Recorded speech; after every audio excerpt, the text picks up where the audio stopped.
humans adapt to their environment very quickly. And so if you can clean up the environment, physically even clean it, we've gone and done work to, like these little old ladies who can't afford to maintain the front of their house, we'll rebuild it for them. Right. We'll actually do work for people who want to stay in the community but can't keep up with it, just to raise the standard of the community.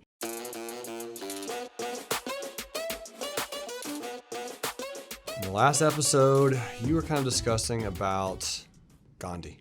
You mentioned India and turning this whole country around. But at one point, if I recall, you wanted to create orphanages in Africa? Yeah. Can we go back to that dream? Like, where did that happen? Where is this occurring? Give me some information on that. So the inspiration for getting into business at all Okay. was to be able to have enough money to build my own orphanages and move to Africa. Okay. And so I started in Nashville in 2009, building this company, trying to get to that point, again, trying to get to buying an apartment complex before I turn 26 so I can leave. So I've got this constant pressure on myself in the middle of this recession to get it right really quick, because you have to go by 26. Like, you got to be ready to go. So I didn't have enough money on my journey to be able to build my own orphanage. But what I could do, because again, you don't have to have like billions of dollars to make an impact, was for every house that I sell, I will sponsor an orphan in the name of the home buyer for a year. I'd be able to give them, food, clothes, water, education. And I worked with a group called Horizon Initiative to be able to do that. Right. And it was awesome. And so we were, sponsoring hundreds of kids throughout our journey. And I got invited to actually go to Kenya and see the orphanage itself. And so I went and I brought my best friend with me. I remember complaining to my friend that I don't have any real skills. I can't, pull a tooth that's infectious or change any eyeballs. Nope. I only had skills in flipping houses. So I was like, what am I going to do? Flip a mud hut? I have no useful skills. And so he's like, just go anyway. And so I went and I got to tour this orphanage, and it was absolutely beautiful. And I got really judgy inside. I was like, there are heaps of garbage, starving children, a ton of need right outside these gates. And you guys are spending this amount of money on the landscaping? How dare you? You could help more people if you stop wasting money. So I thought, okay. And I was a big supporter of this organization. Yeah. Right. And I would spend time with these kids, and I did an exercise where I had them like draw their future and do all this fun stuff, some crafts and stuff. And what I found out was every kid that was there had been sexually abused in some way, had really horrific things happen to their parents, AIDS, all kind of things. But when these kids would draw their future, they drew these amazing futures, these beautiful futures. And this little girl, she's like 5 years old, drew herself as the president of Kenya, holding hands with a nice husband, living in this really nice little shack. It was so cute. And she had a dream of a better future. And I ended up finding out her story, and it was horrible. What I learned was because these kids were in this beautiful environment, it affected what they thought was possible for their life. And I took that with me for the rest of my life, and you'll see how it pops up in my journey later. Yeah. So I'm at this orphanage. It was really cool. They had a cow farm, chicken farm, vegetable garden, and they would teach the kids real skills, feed the kids healthy food, sell the rest in the marketplace, and be able to cover overhead. Okay. I thought that was really cool. Yeah. It wasn't a bunch of pastors or anything like that. It was just businessmen, and they had seen things they can't unsee. So I loved that. So we went and we drove 8 hours to go look at the second potential orphanage site. Okay. And we get there, and I help them do the land deal. This is in the same country? Mm-hmm. Okay. About 8 hours away of really rough roads. Yeah, I was like, wow. It was so overwhelming, too. One of the things that I realized on that 8-hour journey was there was just slums after slums after slums after slums, and things that we could never fathom living in. And there's millions of people living in these places. And it was so overwhelming. I felt for the first time in my little, I'm going to change the world. I was like, this is impossible to fix. It's too much.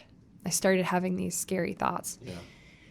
And again, feeling insecure. What do I really have to offer? Right. But I get to this next location, and I helped them do the land deal.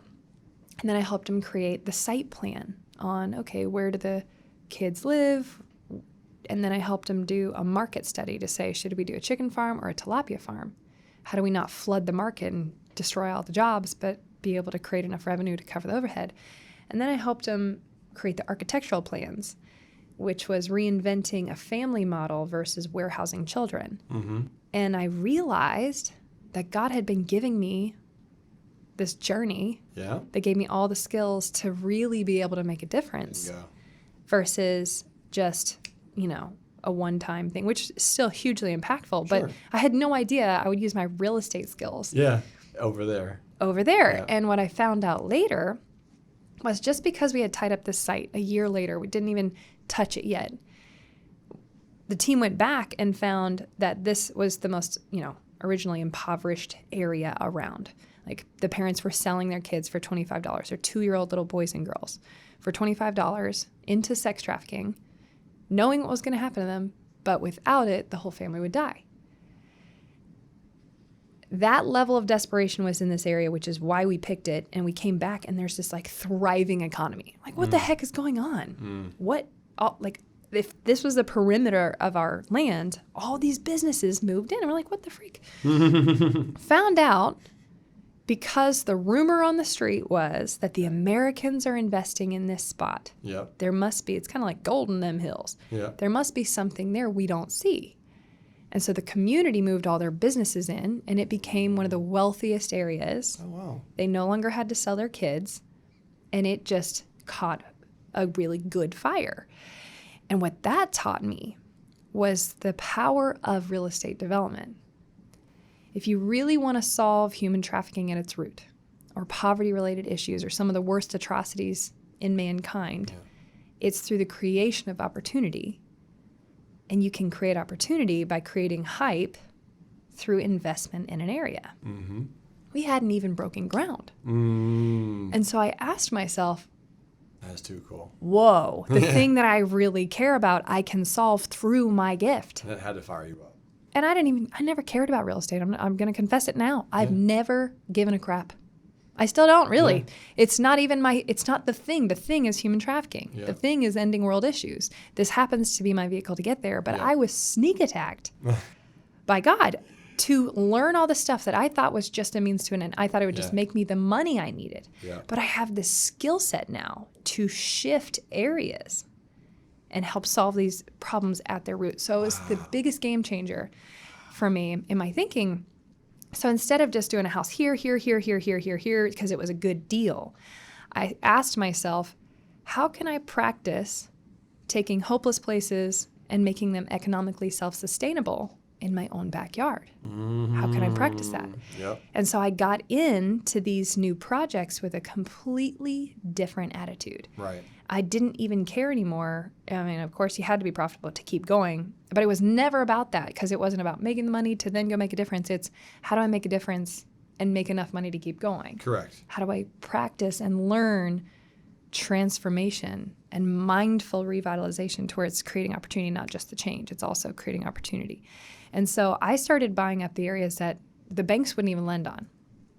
Like, nobody would touch them. They would tell me, Britnie, nobody's ever going to live there. I think that's illegal, but they did it anyway. This is the South, people. They don't always care. So they would say, no one will ever buy that spot. And so I had to find really creative ways to get the funding for my projects. But I started buying up these neighborhoods, and then one day I decided to order signs that say Aerial Development Group and put a sign in the yard. We had like 60 lots in one neighborhood called Salem Town. And because the signs came in one day, we just put them all up. It wasn't a big deal.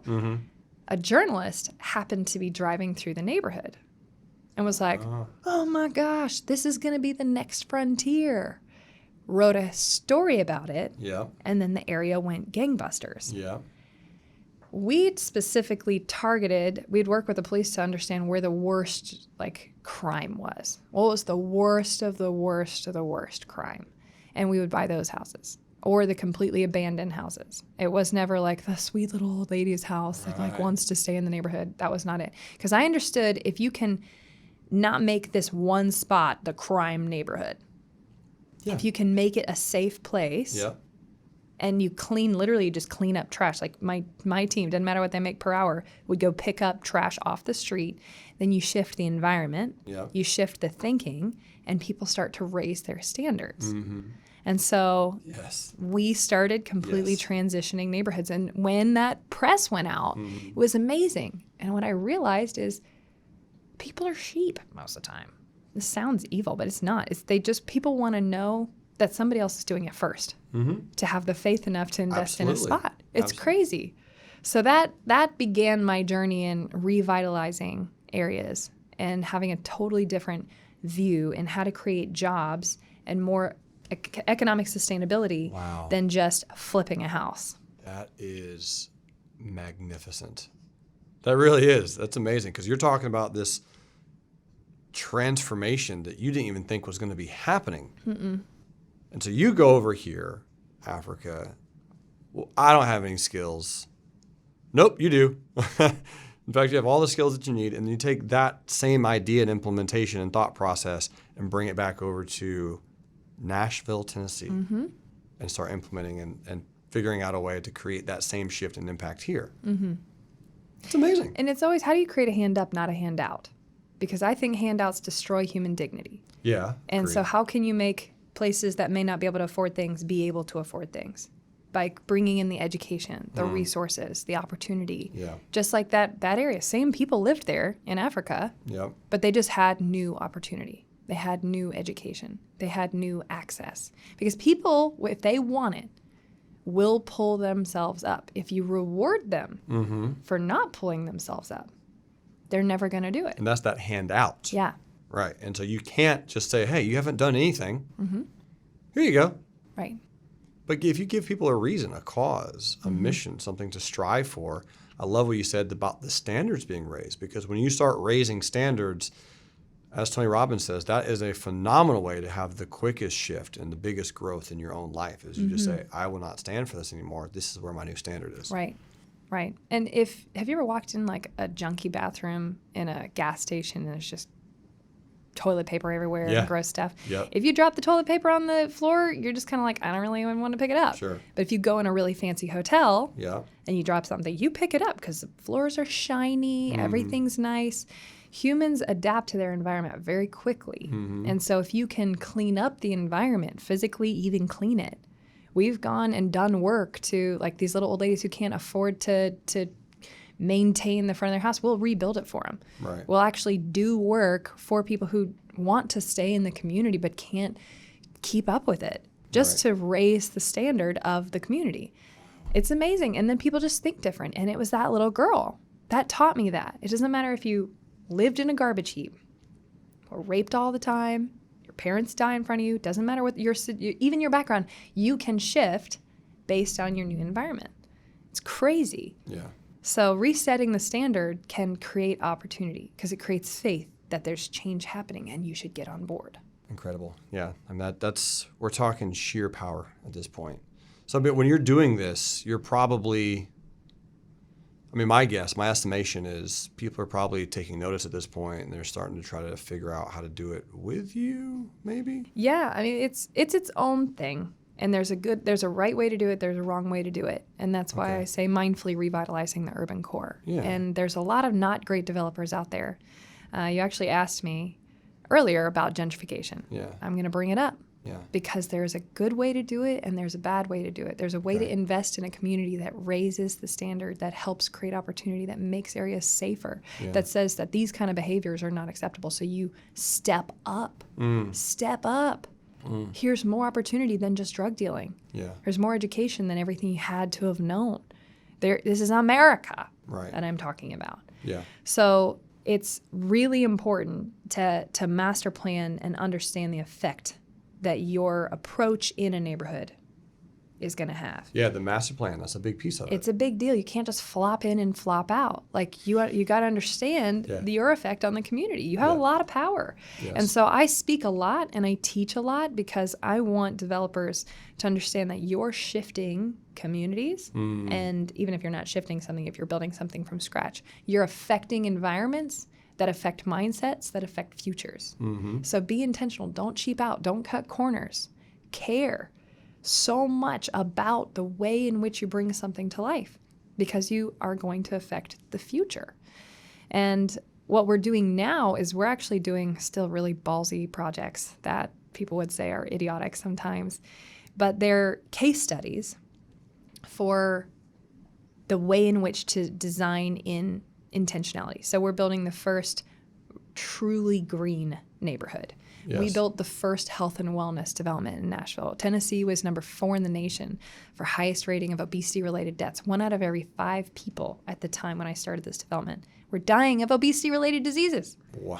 1 out of every 5. That is... You want to save lives? Yes. Get your health together. And Yes. so we created environments that really promote an active lifestyle. They don't shame people. They give you the access. Most health is about access. So there's ways to influence and make the world a better place in the way in which you approach your project. You may not be a real estate developer, but what is your product? What is your company?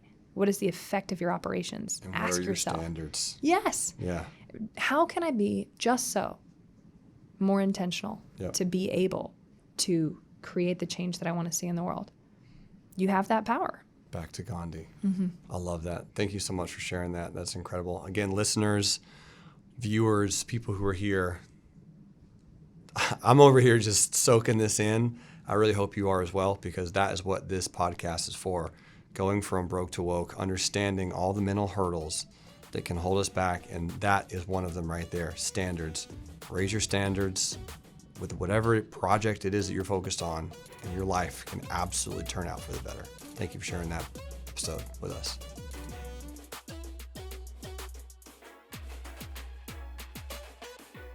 Thank you for watching From Broke to Woke with Britnie Turner and Jeremy Alexander Newsome. We have loved this journey with you. We want to help you go from broke to woke, understanding your purpose in life and really walking in the fullness of your potential. If you want to connect with us more, go to gforcemastermind.com. You can come on vacations with us. You can connect with us as people. You can find more resources for learning. And if you want to follow us on Instagram, go to gforcemastermind. We'll see you there.